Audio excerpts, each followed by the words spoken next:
अच्छा, अब ये जो न्यूक्लियर का सेकंड सेशन आज हो रहा है ना, ठीक है, इसमें हम ये कर रहे हैं कि चलो एक और चीज करते हैं।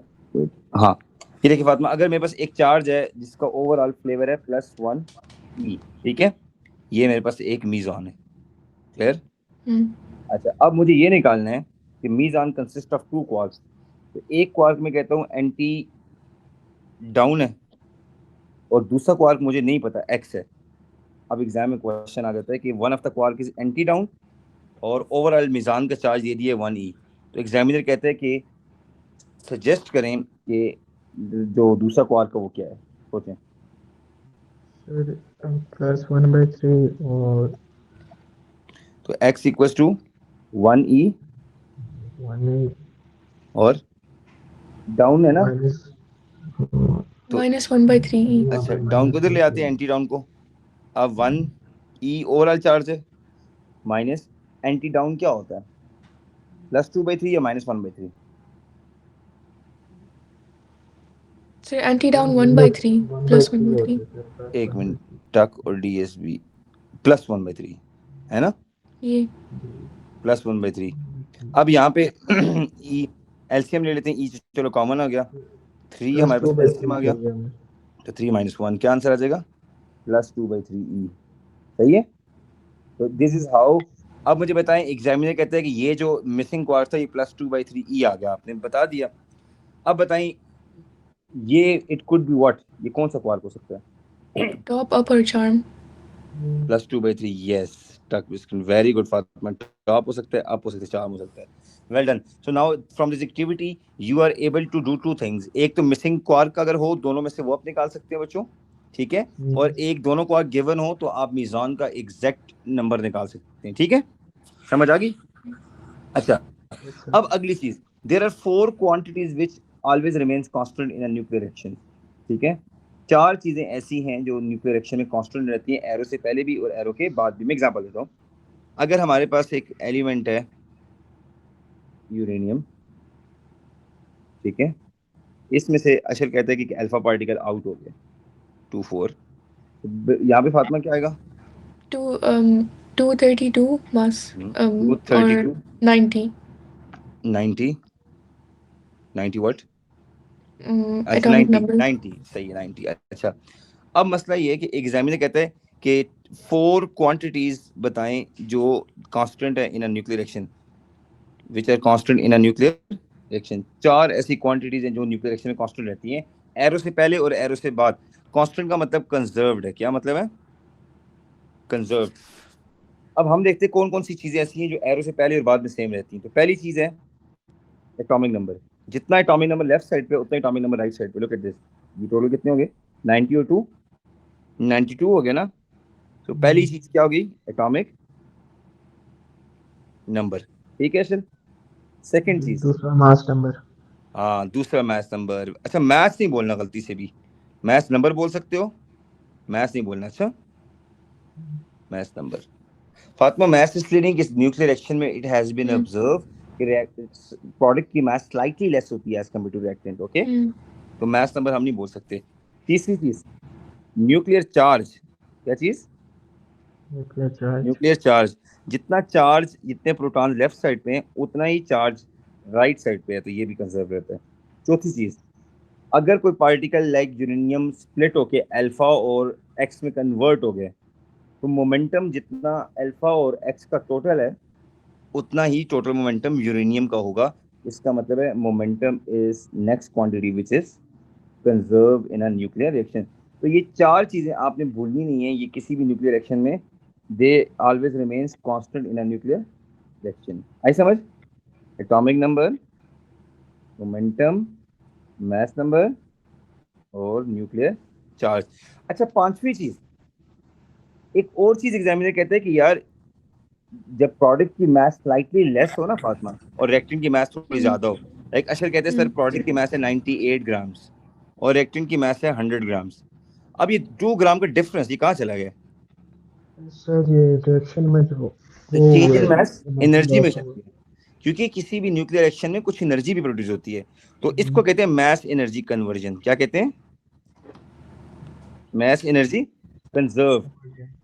तो जब मास एनर्जी कंजर्व का मतलब फातिमा ये है कि जो रिएक्टेंट और प्रोडक्ट का जो डिफरेंस इन मास है, that difference is mass is converted into Energy. Energy. इसको मास एनर्जी कंजर्व कहते हैं। तो ये 5 चीजें किसी भी न्यूक्लियर एक्शन में दे ऑलवेज रिमेन कांस्टेंट। ठीक है, 5 कर देता हूँ, सही है। आपको ये पेपर में क्वेश्चन जगह जगह नजर आएगा कि state down the quantity which are remains constant in a nuclear reaction. अच्छा समझ आ गई ये भी? जी अच्छा, सर। अब द मोमेंटम वाली स्टोरी, इस इक्वेशन को मैं फॉलो करूंगा। चलो, और इससे मैं मोमेंटम वाली एक बात आपसे पूछनी है, बहुत इंपॉर्टेंट है। ये जो इक्वेशन है ना, ये प्लस ये नहीं जी। अच्छा, ये जो मैंने इक्वेशन नीचे में ड्रैग करके, ठीक है, इसमें फातिमा एक क्वेश्चन आता है एग्जाम में कि न्यूक्लियर फिजिक्स में पार्टिकल की एक्सप्लोजन को मोमेंटम से लिंक करना है। क्या? Momentum and explosion. Hmm. अच्छा, ये बहुत इंपॉर्टेंट लेसन है, बहुत ज्यादा इंपॉर्टेंट। इसका क्वेश्चन जब तक बच्चे ने टीचर से सीखा ना हो ना, वो इतना बैडली स्टक होते हैं इन क्वेश्चंस में ना। अब आपको जब पढ़ाऊंगा आप हैरान हो जाएंगे, कहेंगे wow sir, how you got this idea. अच्छा, होता ही है कि लेट्स सपोज हमारे पास this is a radioactive substance known as uranium. ठीक है, कुछ ऐसा होता है चल कि ये यूरेनियम ब्लॉक कर देते हैं। अब मुझे बताएं फातिमा, इसका जो इनिशियल मोमेंटम है वो जीरो है कि नहीं है? है। Momentum before collision is zero. ठीक है फातिमा, फैन बंद कर सकते थोड़ा सा? जी सर। बस, वेरी वेल डन, बिल्कुल। अच्छा, अब क्या हुआ कि इसमें से ना जैसे यूरेनियम एक्सप्लोड हुआ तो हमारे पास एक आ गया अल्फा पार्टिकल इस साइड पे, इसमें से, और अशर ने कहा एक वाई या एक्स, चलो एक्स एक पार्टिकल आ गया इस साइड पे। अब आप लोगों ने क्या किया, अल्फा डिके के कॉन्सेप्ट को अप्लाई करके इनके एटॉमिक नंबर और मास नंबर निकाल दिए। ठीक है, अब एग्जामिनर अगर हमें कहता है क्वेश्चन में कि जो अल्फा पार्टिकल प्रोड्यूस हुआ है उसकी एनर्जी हमें दे देता है। एग्जामिनर कहता है अल्फा पार्टिकल की एनर्जी है 5.5 into 10 raise to the power, let's suppose 5 joules. Okay, कि अल्फा पार्टिकल जो रिलीज हुआ है उसकी एनर्जी इतनी है। हमसे एग्जामिनर ये कह सकता है कि आप ऐसे करें कि इसकी वो बता दें, स्पीड बता दें, मोमेंटम बता दें, एनर्जी बता दें, इसकी वेलोसिटी बता दें एक्स की। चलिए, अब ये क्वेश्चन आ गया कि आप इस तरह करें कि अगर अल्फा पार्टिकल जिसकी काइनेटिक एनर्जी इतने जाउल प्रोड्यूस हो गई है, तो आप क्या करें, मोमेंटम के आइडिया को यूज करें और जो नया एलिमेंट एक्स बना है उसकी काइनेटिक एनर्जी बता दें, उसकी वेलोसिटी बता दें। तो ऐसे क्वेश्चंस आ सकते हैं। ठीक है, नाउ इन क्वेश्चंस को डील करने के लिए हमने मोमेंटम का आइडिया लगाना है। मोमेंटम का आइडिया ऐसे लगाना है, क्या मुझे बताएं असल अल्फा का मोमेंटम टुवर्ड लेफ्ट साइड है कि नहीं है ब्लास्ट के यस बाद? सर। ओके, और उसके बाद अगर मैं एक्स का मोमेंटम लूं तो एक्स का मोमेंटम टुवर्ड राइट साइड है। इनमें एंगल कितना है एग्जैक्ट? 180। 180। कैन आई से फातिमा इनका मोमेंटम इक्वल एंड ऑपोजिट है? जी। जी, ओके। अच्छा, अब यहाँ पे ना एक इक्वेशन जो मैं आपको डिराइव कराऊंगा आगे वो हम यूज करेंगे। वो इक्वेशन है kinetic energy is equal to momentum square by 2m। ये फॉर्मूला अगर जिस बच्चे को नहीं आता वो यहाँ पे स्टक होगा। ठीक है, ये अभी मैं प्रूव कराता हूँ कैसे है। अच्छा, रिलैक्स, अभी हम सिर्फ उसको अप्लाई कर रहे हैं। क्लियर? अच्छा, तो हम law of conservation of momentum के अकॉर्डिंग ये कहते हैं टोटल मोमेंटम बिफोर कोलिजन और total momentum after collision same होगा कि नहीं होगा? बताएं। तो हम यहाँ पे लिखते हैं टोटल मोमेंटम जितना बिफोर है इतना ही टोटल मोमेंटम आफ्टर कोलिजन। ये बात सेम है, सही है ना? अच्छा, लेकिन मुझे एक बात बताएं, कोलिजन से पहले या ब्लास्ट से पहले जो मोमेंटम था इस ब्लू वाले बॉल का वो तो जीरो था। लुक एट दिस, जीरो है कि नहीं है फातिमा? जीरो है ना? तो बिफोर कोलिजन मोमेंटम जीरो लगा देता हूं, लेकिन आफ्टर कोलिजन दो किस्म के मोमेंटम है, एक अल्फा का मोमेंटम है और एक एक्स का मोमेंटम है। तो फातिमा ऐसे नहीं कर सकती, momentum of alpha particle minus असल क्या मोमेंटम ऑफ नया पार्टिकल एक्स, एक्स जो न्यू पार्टिकल बना है, ये कर सकते हैं। क्योंकि देखो फातिमा, बिफोर कोलिजन एक चीज ने ब्लास्ट नहीं किया, यूरेनियम था, ये यूरेनियम था बिफोर कोलिजन, इसका मोमेंटम जीरो है। ठीक है, यूरेनियम का। लेकिन कोलिजन के बाद अल्फा और एक्स दो पार्टिकल्स हैं जो लेफ्ट और राइट मूव कर रहे हैं। यहाँ से फातिमा काम करती है, इसको इधर लेके आ जाती है, शिफ्ट कर देती है। सही है। तो फातिमा हमारे पास बन गया momentum of x particle equals to momentum of alpha particle. ठीक हो गया। अच्छा, अब हम एक काम करते हैं, हम कहते हैं मोमेंटम की जगह हम ये वाला फॉर्मूला, बल्कि एक काम करें, स्क्वेयरिंग ऑन बोथ साइड कर देते हैं, स्क्वेयरिंग ऑन बोथ साइड्स। ये सिर्फ एक दफा कॉन्सेप्ट सीखोगे, आगे आपको मसला नहीं होगा। तो हम यहाँ से कह सकते हैं मोमेंटम स्क्वायर जितना एक्स का है उतना ही मोमेंटम स्क्वायर अल्फा का है। ये बात हम कर सकते हैं। सॉरी, इधर यस सर। अल्फा लिख देता हूँ। ये हम कर सकते हैं ना। अच्छा, अब हम क्या करेंगे, मोमेंटम स्क्वायर की जगह ये फॉर्मूला पुट करते हैं, काइनेटिक एनर्जी इनटू 2m। क्या लगाएंगे, काइनेटिक एनर्जी इनटू 2m। तो हम मोमेंटम स्क्वायर की जगह यहाँ पे लिखते हैं kinetic energy into 2m, but ये डेटा है एक्स का, ठीक है, इक्वल्स टू, फिर हम यहाँ पे लगाएंगे काइनेटिक एनर्जी इनटू 2m, और ये डेटा है अल्फा का। सही है। अच्छा, अब हम देखते हैं हमें गिवन क्या क्या है। हमें kinetic energy of alpha particle given है 5.5 10⁵। तो फातिमा हम यहाँ पे क्या करते हैं, 5.5 इंटू 10⁵ लगा देते हैं, इंटू 2। अल्फा की मैथ अगर आप याद करो तो आपको 4 का कहीं 4u याद आएगा। यहाँ पे हम क्या करते हैं, 4u कर देते हैं असल, इक्वल्स टू, इस साइड पे काइनेटिक एनर्जी मिसिंग है एक्स की, चलो मिसिंग छोड़ देते हैं, इंटू 2 इंटू मैथ एक्स जो है उसके मैथ तो नहीं, मैथ नंबर देख लेते हैं। मैथ नंबर कितना है फातिमा, 232। 232। ये मैथ नंबर हम इधर यूज कर देंगे, 232 और u, ये 232 u है, अल्फा की मैथ 4u है, तो u को हम दोनों साइडों पे क्या करते हैं बच्चों, कैंसिल कर देते हैं। अब हम कितने आराम से काइनेटिक एनर्जी ऑफ क्या निकाल लेंगे, x निकाल लेंगे। ठीक है, 2 को भी 2 से कैंसिल कर देते हैं। ठीक है, तो हमारे पास 5.5 into 10⁵ over 232। By this way we will be able to calculate kinetic energy of x particle। अब देखा न्यूक्लियर के अंदर मोमेंटम कैसे उन्होंने इंडल्ज किए। हाँ, चलो स्टेप बाय स्टेप आते हैं, शाबाश। देखो फातिमा, ट्राई टू एक्सप्लेन। मैं साथ साथ हूँ, कोई मसला नहीं, बोलो। पहले इक्वेशन पे आओ। सर पहले एक यूरेनियम का एटम था जिसने मतलब ब्लास्ट किया है, ब्लास्ट डिकम्पोज किया हो गया। अल्फा पार्टिकल में और एक एक्स पार्टिकल में। ठीक है, तो अल्फा पार्टिकल की मोमेंटम लेफ्ट साइड पे जा रही है और एक्स की राइट साइड पे जा रही है। सही तो है, ये दोनों 180 डिग्रीज बन गए, तो हम ये कह सकते हैं कि ये इक्वल और ऑपोजिट डायरेक्शन में है। ठीक हो गया, बिल्कुल। तो बिफोर कोलिजन मोमेंटम पे आ जाओ। वो ज़ीरो होगा, momentum before is equal to momentum after, तो zero is equal to momentum of alpha particle minus momentum of particle x. Good, तो हम इसको रीअरेंज करके कह सकते हैं कि particle momentum x is equal to momentum of alpha.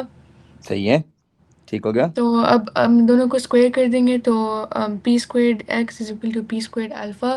Good. तो अब मोमेंटम स्क्वायर की जगह kinetic formula, energy into 2m। ये फॉर्मूला, ये फॉर्मूला, जी, ठीक है। हाँ, ओके, ठीक है। देन तो वो लगा के फिर वैल्यूज पुट करके जो भी कैंसिल होना है वो कैंसिल हो गया और आंसर आ गया हमारे पास। मैथ की जगह हमने क्या किया है, मैथ ऑफ एक्स की जगह उसका मास नंबर लिया है। मैथ नंबर लगाया है। अच्छा, आप यहाँ से आगे बताओ ये मोमेंटम वाली बिफोर एंड आफ्टर से। सर मोमेंटम बिफोर कोलिजन क्योंकि 0 था, हम्म, और मोमेंटम आफ्टर कोलिजन जो था पी मोमेंटम अल्फा ऑफ का। Alpha minus momentum of x था। अच्छा, माइनस क्यों किया, तो अच्छा यहाँ पे प्लस क्यों नहीं किया हमने। क्योंकि सर 180 डिग्री का वो था और ऑपोजिट डायरेक्शन में जा ऑपोजिट रहे जा थे ना, रहे हैं, और तो momentum is a vector quantity. Good, हाँ। और फिर momentum of x is equal to momentum of alpha हो जाएगा। उसका हम स्क्वायर ले लेंगे बोथ साइड पे।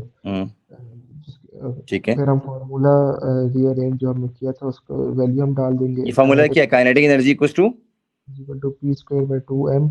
2m, उसको हम शाबाश। रीअरेंज करके ये काइनेटिक एनर्जी इंटू 2m हो जाएगा। उसको हम दोनों साइड पे डाल देंगे, फिर कैंसिलेशन करके सर आंसर आ जाएगा हमारे पास। वेरी गुड, वेरी गुड, ठीक हो गया जी, वेरी वेल डन। समझ आ गया ना। जी सर। अच्छा, अब हम एग्जामिनर के शो करें कि यार ये फॉर्मूला आया कैसे।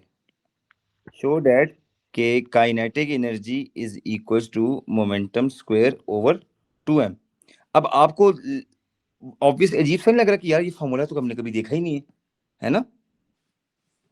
आपने वाकई फॉर्मूला नहीं देखा। अब इसको प्रूव करने के लिए हम फातिमा 2 स्टेप्स लगाते हैं। सॉल्यूशन, हमें पता है काइनेटिक एनर्जी का फॉर्मूला सबको याद है, क्या होता है? Half Half mv squared. Very well done, half into mass into velocity का स्क्वायर। गुड। अच्छा, अब एक मसला है, अगर मैं 2 को शिफ्ट कर दूं तो कोई मसला तो नहीं है, मुझे मास अलाउ करता है, ठीक है? सही हो गया क्वेश्चन? ओके, लेकिन अगर मैं दोनों साइडों को m पे डिवाइड कर दूं तब भी का ऑप्शन है, या मैं काम करूं m को दोनों साइडों पे मल्टीप्लाई कर दूं, तो मैं ये काम करना चाह रहा हूं, multiplying m on both side, on both sides, ठीक है? दोनों साइडों के जब मैं m से मल्टीप्लाई करूंगा तो क्या मेरी एक्सप्रेशन में 2 into kinetic energy into m नहीं हो सकता? हो सकता है ना, इक्वल्स टू, इधर m जब मल्टीप्लाई करूंगा तो m स्क्वायर v स्क्वायर नहीं होगा? सर ये होल स्क्वायर हो जाएगा क्योंकि यस, ये होल स्क्वायर हो जाएगा, एम वी का होल स्क्वायर हो जाएगा। तो एम वी का होल स्क्वायर क्या चीज है? मोमेंटम स्क्वायर बन जाएगा, Momentum squared. और काइनेटिक एनर्जी बच गया इधर। हाँ, और तो काइनेटिक काइनेटिक एनर्जी बच गया, 2m को इधर अंदर लिख देते हैं। 2m नीचे चला जाएगा सर। यस, सही है। आई समझ फातिमा? जी sir. This is the formula that you have to use in exams whenever you have something momentum related question जब आएंगे ना, तो इसमें ये बहुत ज्यादा इंपॉर्टेंट फॉर्मूला है आपके पास, ठीक है? अच्छा, इस फॉर्मूले को अगर हम थोड़ा सा और अंडरस्टैंड करें ना, ये फॉर्मूला क्लियरली हमें एक चीज बताता है कि किसी भी ऑब्जेक्ट की जो काइनेटिक एनर्जी है, स्पेशली ब्लास्ट के बाद अगर 2 फ्रेगमेंट्स बने, 2 प्रोडक्ट्स बने, तो काइनेटिक एनर्जी उसकी ज्यादा होगी जिसकी मास कम होगी, बिकॉज काइनेटिक एनर्जी 1/m के यहाँ पे इनवर्सली प्रोपोर्शनल है। देखिए, आज समझ? जी सर। यानी जब ब्लास्ट होगा तो वो ऑब्जेक्ट जो लाइटर पार्टिकल होगा वो ज्यादा काइनेटिक एनर्जी लेके भाग जाएगा as compare to heavy particle. तो आपने ऊपर जो एग्जांपल देखी है उसमें अल्फा एक लाइटर पार्टिकल है। अल्फा क्या है? लाइटर पार्टिकल है। सो अल्फा की जो काइनेटिक एनर्जी है इस केस में वो ज्यादा है एज कम्पेयर टू उसकी काइनेटिक एनर्जी की। अब हमने ज़रा इसको सॉल्व नहीं किया, अगर हम इसको सॉल्व करेंगे तो सबसे डेफिनेटली, ज्यादा काइनेटिक एनर्जी इलेक्ट्रॉन की होगी ना? हाँ, लेकिन कोलिजन में या ब्लास्ट में ये चीज याद रखनी है कि जब 2 इक्वल एंड अपोजिट, मतलब यहाँ पे इक्वल तो नहीं है, इसका मोमेंटम इधर है, लेकिन जो दूसरे वाला फ्रेगमेंट है वो ऐसे इधर है, ठीक है? ये ऐसे है, तो डेफिनेटली रेड वाले की जो काइनेटिक एनर्जी है वो क्या हो जाएगी? ग्रेटर होगी, और इसकी काइनेटिक एनर्जी क्या होगी? कम होगी। अच्छा, उसके लिए आप रेशियो भी लगा सकते हैं। मैं एक एग्जांपल लेता हूँ, आपको ये कहता हूँ कि सपोज करें इसकी मास है 4 यूज और इसकी मास है 200 यूज, ठीक है? अब जाहिर है 4 और 200 को अगर हम गौर से देखें तो this is 50 time more higher, 50 times ये राइट साइड वाली चीज है, इसको y ले लेते हैं चलो, और इसको हम x ले लेते हैं, ठीक है? तो y की जो वो मास है वो 50 टाइम्स हायर है एज कंपेयर टू x की काइनेटिक एनर्जी की। अब अगर आपको टोटल एनर्जी है ना, टोटल एनर्जी है, सपोज करें टोटल एनर्जी जो इसके अंदर थी, इसके अंदर टोटल एनर्जी किसी तरह से एग्जामिनर कहते हैं जो प्रोड्यूस हुई है वो है 10,000 जाउल्स। कितनी? 10,000 जाउल्स। अब आपने इस टोटल एनर्जी के 2 शेयर्स करने हैं। शेयर कैसे करने हैं कि एक को मिलेगा 4:200, अगर हम करें तो हमारे पास फातिमा रेशो बनती है 50. 1:50, तो ये बन जाएगा 51। टोटल आंसर कितना बन गया? 51, सम ऑफ रेशो। अब फातिमा क्या करेगी? 1/51 इंटू 10,000, एक आंसर, ठीक है? और इसी के बाद अशल हम दोबारा इसको सॉल्व करेंगे तो हम करेंगे 50/51 इंटू 10,000, तो ये दूसरा आंसर। अब दोनों आंसर्स में जो बड़ा आंसर होगा वो छोटे वाले को दे देंगे और जो छोटा आंसर होगा वो बड़े वाले को दे देंगे। आई समझ? मींस कि जो मैसेज की रेशो है, ये किसकी रेशो है? मैसेज की रेशो। तो इन मैसेज की रेशो को हमने अप्लाई करके सम ऑफ रेशो निकाल दिया 51। अब हमने शेयर निकालने हैं अलग अलग से, लेकिन मजे की बात ये है, लगता तो ऐसे है कि ये वाला शेयर स्मॉलर है ये एनर्जी का, लेकिन ये मिलेगा किसको? लार्ज ऑब्जेक्ट को। किसको मिलेगा? लार्ज ऑब्जेक्ट को। और ये वाला किसको मिलेगा फातिमा? स्मॉल वाले फ्रेगमेंट को। क्योंकि फॉर्मूले को और से देखे ना, ये क्लियर कट आपको इन्फॉर्मेशन दे रहा है कि जिसकी मास ज्यादा होगी उसको काइनेटिक एनर्जी यहाँ पे कम मिलेगी। आई समझ? जी सर। ठीक हो गया। अच्छा बस न्यूक्लियर खत्म होने वाला है। एक चीज मैं और देख रहा हूँ कोई सिलेबस में, शायद एक मिनट प्रेजेंटेशन, हाँ फोर्सेस, यस फोर्स, दो बातें लगी हैं। ये स्ट्रॉन्ग न्यूक्लियर फोर्स क्या होती है और वीक न्यूक्लियर फोर्स क्या होती है, इसके ऊपर काफी आपसे क्वेश्चन पूछता है ना कि ये स्ट्रॉन्ग न्यूक्लियर फोर्स क्या है और वीक न्यूक्लियर फोर्स क्या है। असल में हमारे पास दो किस्म की फोर्सेस हैं जिनको हम न्यूक्लियर फोर्सेस कहते हैं। One is strong nuclear force और एक है वीक न्यूक्लियर फोर्स। ठीक है। अच्छा अब मुझे बताएं, ऐसी फोर्सेस जो सिर्फ प्रोटॉन प्रोटॉन या प्रोटॉन न्यूट्रॉन के बीच में होंगी उनको हम स्ट्रॉन्ग न्यूक्लियर फोर्स कह सकते हैं। लाइक ये देखो, अगर हमारे पास एक प्रोटॉन है, ओहो अच्छा ये एक प्रोटॉन है और ये भी एक प्रोटॉन है, ये एक प्रोटॉन है ये एक न्यूट्रॉन है, इसके बीच में इनके बिटवीन कोई भी फोर्स होगी ना, इनके बिटवीन जो फोर्स होगी उसको हम कहेंगे स्ट्रॉन्ग न्यूक्लियर फोर्स। ये वो फोर्स है जिसने न्यूक्लियाई को बांध के रखा हुआ है, जिसने न्यूक्लियस को टाइट करके रखा हुआ है, जो सब एटॉमिक पार्टिकल्स को, न्यूट्रॉन्स को, प्रोटॉन्स को न्यूक्लियस से बाहर नहीं जाने देती। तो ये वो फोर्स है जिसने न्यूक्लियस को क्या करके रखा हुआ है, विच बाइंड द न्यूक्लियस। ठीक है, असल ये बात समझ आ गई। लेकिन एक फोर्स ऐसी है जो इनसाइड अ प्रोटॉन या इनसाइड अ न्यूट्रॉन है।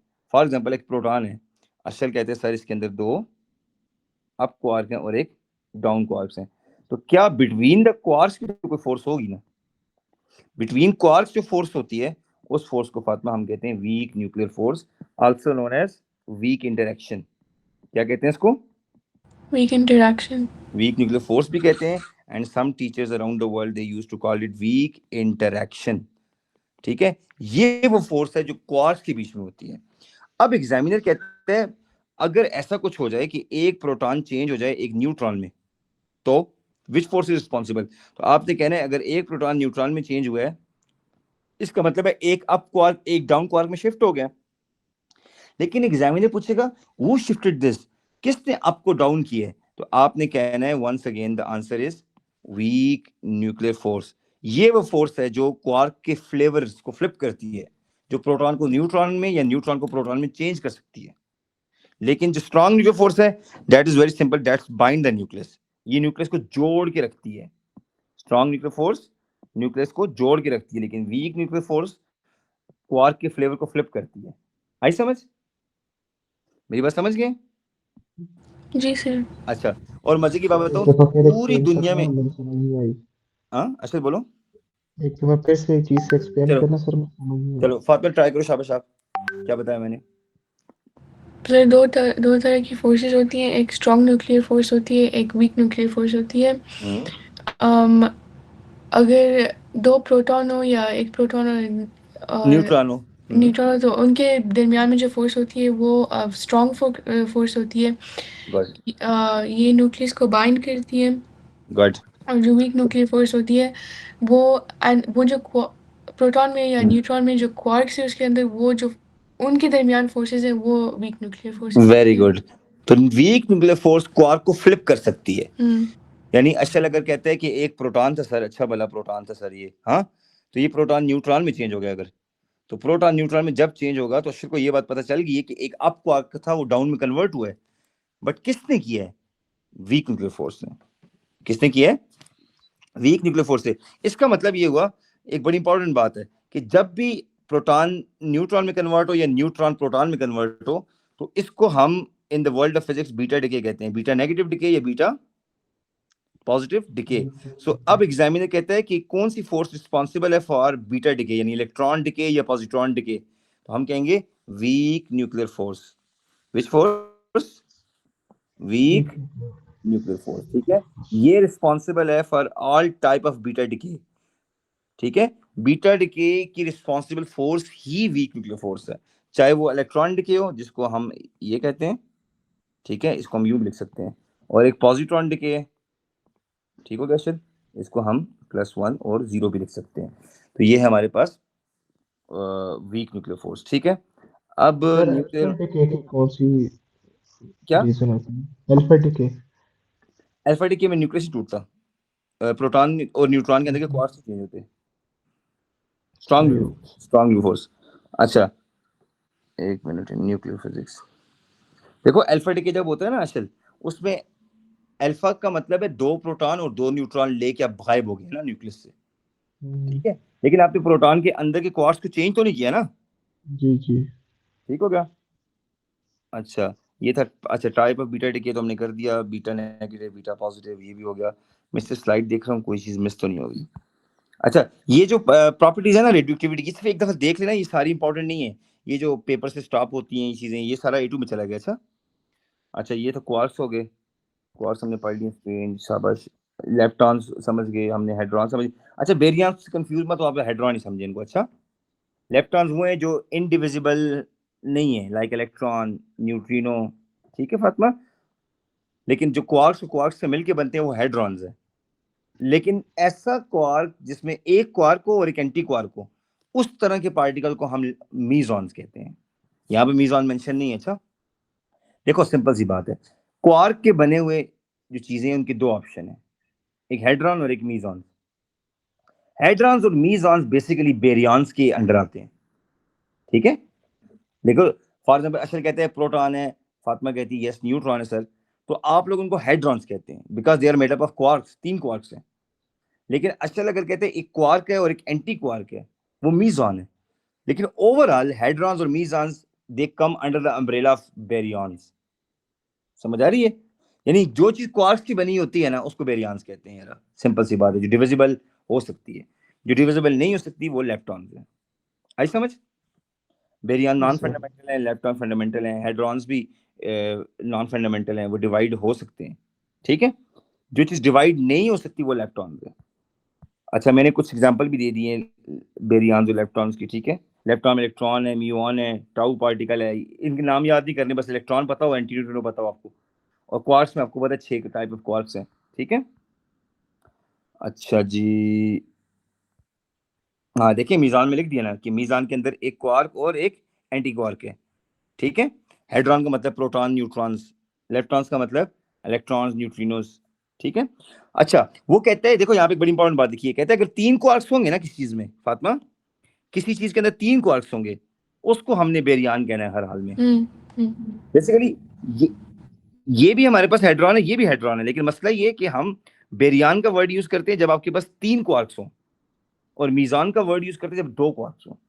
तो 2 क्वार्क्स हो असल, अभी मुझे याद करानी, मैंने भेजनी है आपको। अच्छा ये 2 क्वार्क्स को हम कहेंगे मीजॉन, और 3 क्वार्क्स हो जिसमें अप डाउन हो या कुछ भी हो, ये हमारे पास आ जाएंगे बेरियन। हाँ तो ये मिलके ओवरऑल हेड्रॉन हो जाएंगे, ठीक है। आई समझ? अच्छा और लेप्टॉन्स का मतलब ये कि जो डिवाइड हो सकते नहीं हो सकते, लाइक न्यूट्रिनो एंटी न्यूट्रिनो, ये चीज हो जाएंगी। अच्छा ये भी हो गया सिलेबस में। Strong nuclear force week nuclear force मैंने बता दी है। अच्छा याद रख लें स्ट्रॉन्ग न्यूक्लियर फोर्स के बारे में एक और बात याद रखें, ये दुनिया की सबसे स्ट्रॉन्ग फोर्स है लेकिन शॉर्ट रेंज है। हम कहते हैं ना ग्रेविटी बहुत स्ट्रॉन्ग फोर्स है, इलेक्ट्रोमैग्नेटिक फोर्स बहुत स्ट्रॉन्ग है, नो, न्यूक्लियर फोर्स सबसे ज्यादा स्ट्रॉन्ग फोर्स है लेकिन शॉर्ट रेंज है। कभी आपने सोचा है फातिमा, बचपन से टीचर आपको पढ़ाते आ रहे हैं कि proton stage inside the nucleus, असल कभी प्रोटॉन ने प्रोटॉन को रिपेल क्यों नहीं किया, कभी सोचा आपने? ये बात भी है। बात तो है, न्यूट्रॉन्स तो अनचार्ज है ना फातिमा, तो प्रोटॉन ने प्रोटॉन को रिपेल क्यों नहीं किया? इसका हायर लेवल बहुत डिटेल आंसर है, लेकिन आप नहीं समझना है। Strong nuclear force is going to bound protons and the neutrons inside the nucleus. ये स्ट्रॉन्ग न्यूक्लियर फोर्स ऐसी है जो रिपल्जन से ज्यादा डोमिनेंट है। प्रोटॉन की रिपल्जन को फातिमा फिजिक्स में इलेक्ट्रोस्टैटिक रिपल्जन कहते हैं, ठीक है, 2 चार्जेस की रिपल्जन। लेकिन ये स्ट्रॉन्ग न्यूक्लियर फोर्स बहुत ज्यादा स्ट्रॉन्ग है as compare to that repulsion, that's why ये न्यूक्लियस को बाउंड करके रखती है। A2 में आपके जाके आपको पता चलेगा यही वो फोर्स है, जब ये टूटती है और आप सक्सेसफुली अगर प्रोटॉन को प्रोटॉन से अलग कर लेते हो, फिर huge amount of energy release होती है, जिसको हम फिशन फ्यूजन वाली कैटेगरीज में लेके जाते हैं, ठीक है। वो उसमें फिर हम पढ़ेंगे A2 में इंशाल्लाह। बाकी बीटा के इक्वेशन मैंने पढ़ा दी है, न्यूट्रॉन से प्रोटॉन वाली। अच्छा आगे उसके एग्जाम से क्वेश्चन इस तरह के मजे मजे की क्वेश्चन है प्रेजेंटेशन के अंदर, क्लियर? ये आप करेंगे तो एक मैं आपको करवा भी देता हूँ 2 मिनट के अंदर। बाकी मेरे ख्याल से चैप्टर क्लियर कर दिया मैंने, यस डन हो गया, सही है। ये बस आपने ये क्वेश्चन कर लेने असल ने किया 8-9, बहुत आसान है फातिमा, ठीक है ना। सही है। ठीक है सर। तो बस आप लोग क्वेश्चन को ट्राई कर लें इंशाल्लाह। तो ये आपकी लेसन जो है वो न्यूक्लियर का खत्म हो गया। ठीक है, चलो I need to go now. इसके क्वेश्चन असल भेज देना, क्वेश्चन नंबर जो टिक कराए मैंने आपको, अच्छा जो पहले खुद किए वो वाले भी और बाकी वाले भी असल ग्रुप ओके भेजो सर। अभी लाजमी। फातिमा ट्राई करिए। अच्छा फातिमा कुछ ओके सर। क्वेश्चन न्यूक्लियर में जो नहीं करने ना, जो सिलेबस से आउट हो गए हैं, वो असल आपको बताएगा। ठीक है, अच्छा be responsible. Sir thank you very much. अल्लाह हाफिज़। अल्लाह हाफिज़। ओके। अल्लाह हाफिज़।